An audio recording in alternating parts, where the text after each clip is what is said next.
Callum, great to see you, fella. The morning after the night before.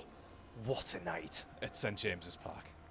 Yeah, it was obviously a fantastic night. We knew it was going to be a difficult game and it was an important game for us in our season. So it was important that we got the win, but we tried not to focus on the outcome and just what we can control. And that was putting in a good performance, outworking Brighton and playing our way. We're at home in front of the fans to give them something to cheer about, to get excited about, to get off their feet, and that's what we did last night. Yeah, certainly did that. For your goal, typical ice-cool finish, typical ice-cool celebration. What are you thinking when you're looking up at the Gallagher with the now traditional salute celebration?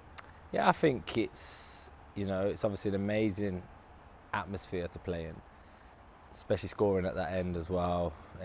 To take the game away from Brighton, because before that, we was under the cosh, camped in a little bit, and then classic counter-attack really, and yeah, just stay composed and put the ball in the back of the net. And then it's difficult to celebrate too crazy because when it's such a tight margin and you're thinking, I could be offside, I might not be offside, you obviously don't want to get too carried away and then it get chalked off. So yeah, always chilled celebrations now, unfortunately, a little bit. And then it's a nice feeling to share that moment with the fans. Your celebration was chilled. I don't know about the gaffer. The gaffer went for it on the touchline. Have you seen that or not? No, I've not seen it yet, but it's always good watching, obviously, everyone else's reaction afterwards, because you're in the moment. Yeah. But when you actually watch it back and you see everyone's reaction, that's when it feels a little bit more special, I'd say, yeah. Definitely. What was the dressing room like after? I imagine it was a pretty happy place to be. It was a happy place, but it was probably quieter than what it usually was. I think everyone was just knackered. They'd put so much into the game, to be honest, and it was late at night, and we know we've got another game coming up and we're only half a job done. Yeah. So that's one win down, and we need obviously get another one. And then, I think it's a game of focus, concentration, and looking forward to the next one because it quickly comes around again. I was speaking to a few Newcastle United fans after, and yeah, they've probably been out and about since early hours of the afternoon, but they said, look, Manchester City have Erling Haaland. We don't want him. We've got Callum Wilson. Yeah. Callum Wilson has scored more goals than Erling Haaland since the start of April. What the heck has clicked in you? I just think, I don't know, to be honest. I just think, I was going through a period of time where you don't score goals. Every striker has it, and you want to get out of that as quickly as possible. And for me, the change of form has run alongside getting a trip away to the Middle East, and we got some sun, switched off from football for a few days and just rejuvenated really. Probably that reset that I needed, because when you put so much to get into a World Cup, it actually takes its toll on you mentally and physically. And I think not being used to tournament football like that as well, you give so much and then you come back, and I didn't really want to have a break because it felt good. So you kind of straight back into club football again, so you've actually had no switch off, whereas everyone else has had a month off, So, yeah, it's going to take its toll, but it was about turning things around as quickly as possible and getting back to doing what I do best, really. And it's been a good season so far. There's still a few games to go, but a few more milestones to hit, and then we'll sign off hopefully with a successful season. You know about the statistic, Alan Shearer, or the most goals since Alan Shearer has scored. Have you spoken to Alan much this season? Has he been on the old text or not? Yeah, I've been speaking. We're always, touching base here and there. He messages after games, when you score 2 penalties and you stay composed and stuff like that. So yeah, it's good to have that contact, and also to be challenging records set by such a legend, really. The missed opportunity last night would have put me one step closer to getting it. But, there's always a few games left to try and get some more goals. I've been scoring a few braces lately, so hopefully 2 more in the next 2. But there's, I'm here hopefully longer term, so eventually at one point you'll look to take that down, yeah. Is that the target? 20 goals, that's the ceiling that you want to break through now? Yeah, I think every striker does, really. I think, I've done it in League One, done it in the Championship, but not done it in the Premier League, and that's something that I would like to do. And yeah, I'm working hard to do that. 6 weeks ago it looked unlikely. All of a sudden a change in form, and you start getting your mojo back, you could say, and then you're close to it now, so it's about working hard and trying to get the team over the line, but also trying to achieve what you want to do as well along the way. The gaffer seems to be talking about you every week. I know when we've spoken before, you've constantly talked about being written off, using that as motivation. This is going to sound a little bit weird, a bit mad, but would you rather be written off if it has this sort of effect on you? Yeah, there's pros and cons really, isn't there? Obviously, there was a period of time in this season, there was a lot of talk about will Callum be here at the end of the season, and I don't read social media, I don't read papers, I don't read the news really, but this is from family and friends, and you're thinking, am I really playing that bad? Like, that you're thinking I might be leaving at the end of the season. So then, that happens, you find yourself on the bench, your manager's still got faith in you, but he's, putting you to the side, taking you out the firing line, so to speak, and then you're playing angry with everybody really, but for me, it just brings out the best in me. And whenever you have your best performances, it's because mentally you're in a place where you're a little bit angry inside, and on the pitch, people probably think, well, but off the pitch, I'm laughing and joking. So you have to change your character really, and who you are on the pitch, and not be nice, because I guess, like I say, that brings out the best in me, and that's probably all that's changed. People write you off, and that's okay. Everyone's entitled to their opinion. It's about me changing that opinion, and it's just, I'm focusing on yourself really. You can look elsewhere as to what's going on, what's going wrong, but ultimately the only person that's going to change it is yourself. On that basis, is this the best Callum Wilson that we've seen, certainly at Newcastle and possibly even in your career at the moment, or not? I don't know, because I'm in the moment.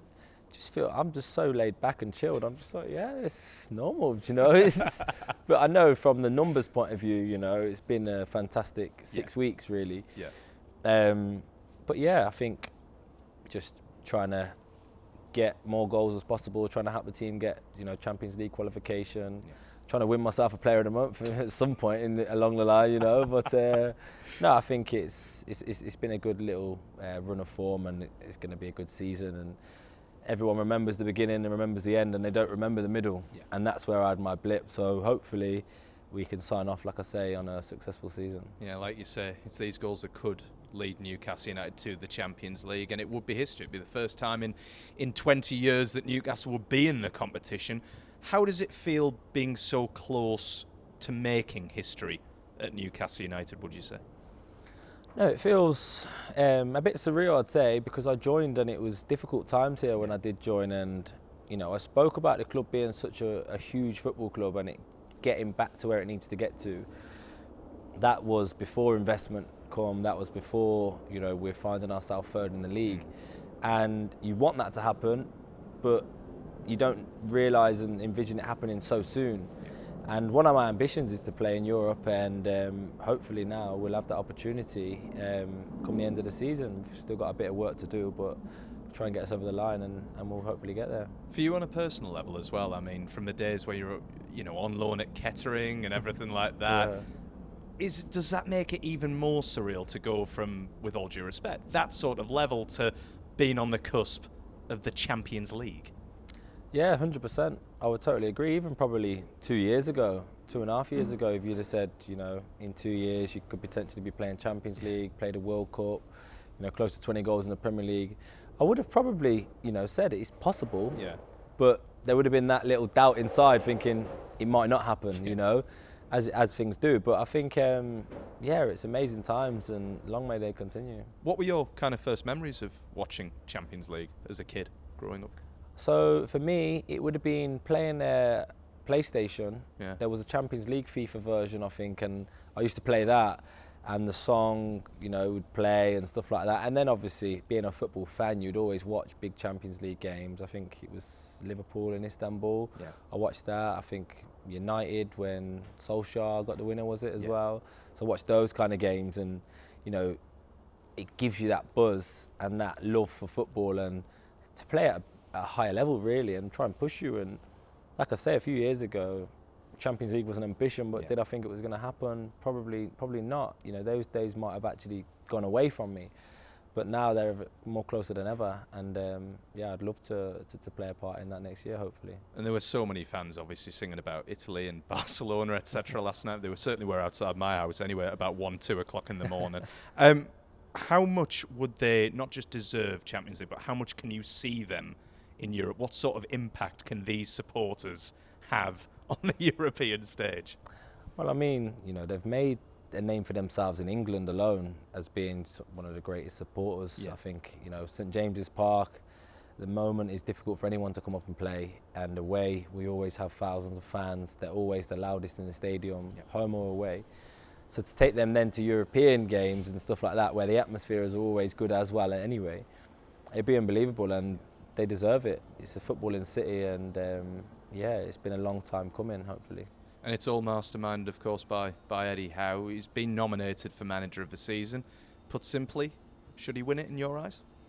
I do. That's, you could be saying I'm being biased because it is my manager. I think Arteta's done a fantastic job at Arsenal. They have a great team. I think, last season they was out of it, but he have rebuilt himself. Pep is Pep, unbelievable. And then we're sitting in third, and you think a team that was fighting relegation last year to now potentially being in the Champions League, if that don't get you a Manager of the Season award, then I don't know what will. There's no award for it, but for Assistant Manager of the Season. But did you see the furore surrounding Jason Tindall, a bloke that you know very, very well, last week? Did you see this furore? What did you make of it? And how apt is this nickname Mad Dog for him? Let's let that go. So I did see it. I wasn't aware of it because I'm not actively on Twitter as much, but the lads were showing me, have you seen this, what's been going around about JT? So I was laughing. I was like, you don't even realise that it ever happened because you're always on the pitch and in the moment. But you can see where people are coming from. If you don't know Jace, then you might have a perception of him, but if you get to know him, you realise he's one of the lads. You love his company. Everyone gets along with him, and it's difficult to even argue with him. So he's a nice guy, and a little bit of limelight. I'm sure he'll be enjoying, that's for sure. Was he meant to be in the front of the photo last night? Oh, was he? We made sure he was at the front row, just to put in everyone's faces that had something to say. Love it. Just finally, mate. Speaking of Mad Dog, how mad is it going to be on Monday night, and how apt would it be if Newcastle can qualify for the Champions League, but do it in front of the fans at St James's Park? Yeah, it'd just be a magical moment, I believe. I think first time in 20 years, the stadium atmosphere has been unbelievable this season as it is, and to be able to qualify in front of them and then bring Champions League football there will be unbelievable. So we'll be working hard. We know it's going to be a difficult game, and Leicester aren't just going to roll over and let us take the 3 points. Results before the game, could have an impact on the outcome and things for them and for us, really. But we just all focus on what we can do, like we did against Brighton, is perform, be ourselves, and take the game to Leicester. We're at home, so we'll always back ourselves to get a win. I have to ask you finally, what would be the biggest achievement? West Ham winning a European trophy, or Newcastle making Champions League for the purposes of the podcast? It's got to be Newcastle getting the Champions League, eh? They had Europa Conference League, if we was in there, we'd win it as well. So that's all I've got to say about that.